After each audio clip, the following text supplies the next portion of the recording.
Hello crafted shutter watchers, welcome to another great video today on what I think was the best stock video site for 2019 and a little bit of looking beyond to the future and a little bit of opinion on that. Before I roll into the criteria of why I think what is the top stock video site, it's not just based on sales, okay? So my criteria is how the site has treated the artist, how their pricing structure is, their response time, their availability to the artist, have they listened to artists, and by and large, how they look forward going to the future. So you may make more money on some of the sites that I mentioned than the one I pick, but this is not just about income. All right, so the first site I'd like to talk to you about today is Vimeo. Now Vimeo is new to the stock industry. Vimeo stock is solid. The pricing is fair. It's a nicely laid out site.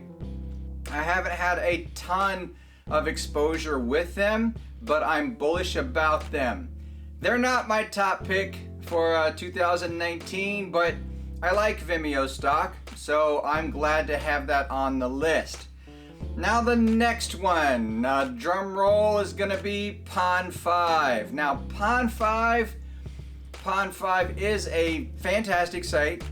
They've just made some big blunders in my opinion, and a few of those are the reasons why they're not number one.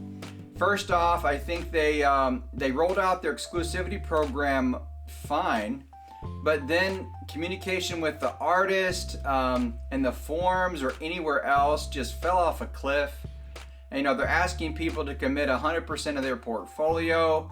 Then they said it's all or nothing. Then they went back on the all or nothing. Then they changed the percentages, and it looked like a money grab to a lot of people. I can't say it was or wasn't, although I feel personally they were trying to do something positive. I like Pond5. I got an award just last month for being the top affiliate person to drive people to their site. I have linked to them. I think the site's easy to use. I think the search tools are strong, but they just don't reach the top really for lack of their communication with the artist for a clear direction. It seems like they throw absolutely every single thing at the fan to see what sticks. It somewhat looks desperate to me at times, so I'm not a fan of that. I would much rather have a steady ship focused on sales and not so much what's the next thing you can think up. All right, so the next site after Pond5, since Pond5 didn't make it, but that, when I talk about these sites, it's not that I don't like any of them. There's nothing personal about this. The next one is Shutterstock. A lot of people make a lot of money on Shutterstock, and Shutterstock is a solid earner for me as well. It's pretty consistent. They have a huge sales team. But the Achilles heel for Shutterstock is the $1.50 sales. I mean, if they found a way to take those $1.50 sales and turn them into $10 sales, they would have a cakewalk park as far as being the top site for me, because they would be strong at earnings and very fair to the artist. But that is not in their cards. So I see them yanking pricing around a little bit much. They're also very corporate, which they don't communicate in any forums. They ignore a lot of requests. They're an 800-pound gorilla, so to speak. They're not a bad company, as in shame on you, they didn't do what I wanted them to do, but those are just some things that did not put them at the top. Now, keep in mind that all these sites have positives and negatives to them. So this is not to tell you where you should submit your content or not, okay? This is just more of an overview of what I think is the best sites and why some did not make the top pick for me. Now, the next one, and it is so close. Rides right there with Getty Images. Yeah. Hey, we all need a joke now and then. Yeah. Getty Images, absolutely. They are the site. This is a close one. I mean, they are so close to being the top because they really know how to shaft the artist better them and video blocks, I mean, they're like twins, you know? I mean, they find a way to manipulate percentages, take money away, fry your brain on useless corporate speak, and then pretend like they're doing you a favor.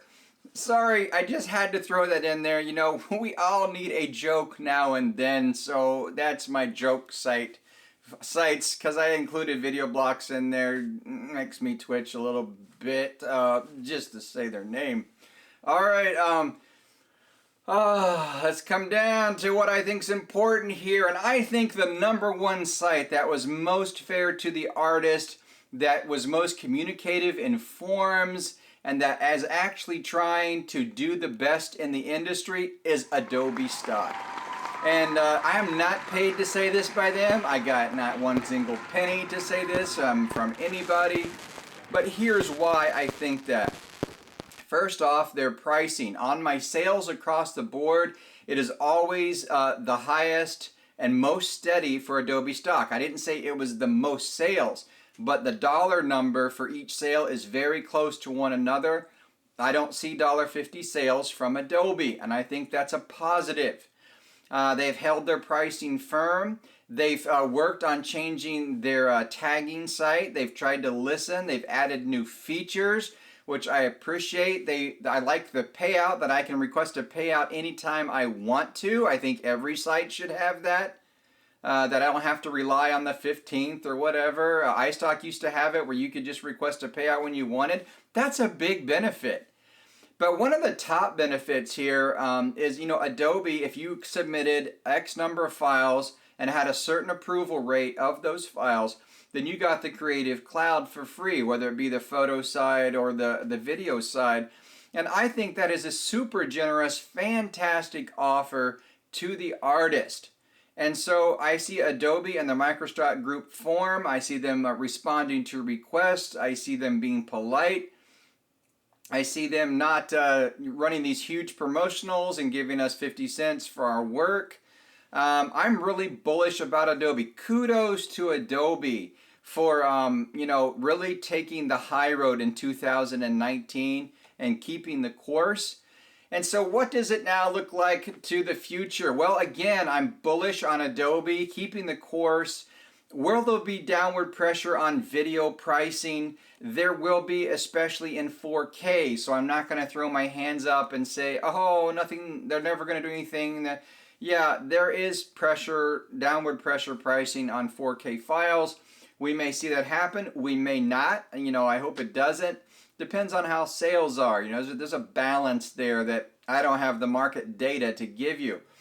Also, the subscription sites, that's going to flush out in 2020. I'm not 100% opposed to subscriptions. However, I am opposed to penny sales, meaning I get 10 cents, 20 cents, even a buck 50. Come on, people. 10 bucks is not unreasonable for me to get back on a sale for a video clip. So if you want to run a subscription site and I get 10 bucks back and there's a lot of downloads of that material, I could get behind that. That's fair enough for me. It's much better than the $1.50 sales. I'm going to test the market a little bit. I'm not throwing a bunch into it too much there yet, but we'll test it and see, and I will update you on this channel of how that is going so you can make wise decisions for yourself. And that's, you know, 2020 is going to, I hope it starts off better. I'm going to leave you on a positive note. Before I do that, hang around, you'll want to hear this positive note. Go ahead and subscribe to the channel if you haven't done so. I've linked Crafted Learning Store below. I've got a new video out there to help you, raise your passive income stream level and to become a better stock video producer. So that's there. And get involved in the community tab. Now, just had to throw that in there. So in the future, in 2020, there's a presidential election in the United States and there's the Summer Olympics. And typically when that has happened, I have sold a lot more media. So I'm hoping that everyone in America decides they want to become president and earns $300 million to spend on a campaign to buy my clips. So if you haven't started to think about running for office, I think it's time you do so. I think it's time you buy some stock clips to start your campaign rolling. By the way, politics. I'm going to tell you something right now on this channel just to get it out of the way. Everyone is welcome here. I don't care where you're from, the color of your skin, what religion you are, what gender you are. I don't care. Welcome to Crafted Shutter. That's the way I operate, and that's the way I roll. Now, back. I think that is a positive thing next year. So I'm hoping that sales pick up and that we all benefit from these big events that are taking place. So let's keep our fingers crossed. Let's hope the industry stays the course. Let's hope they treat the artist fair. And I will see you in the next video.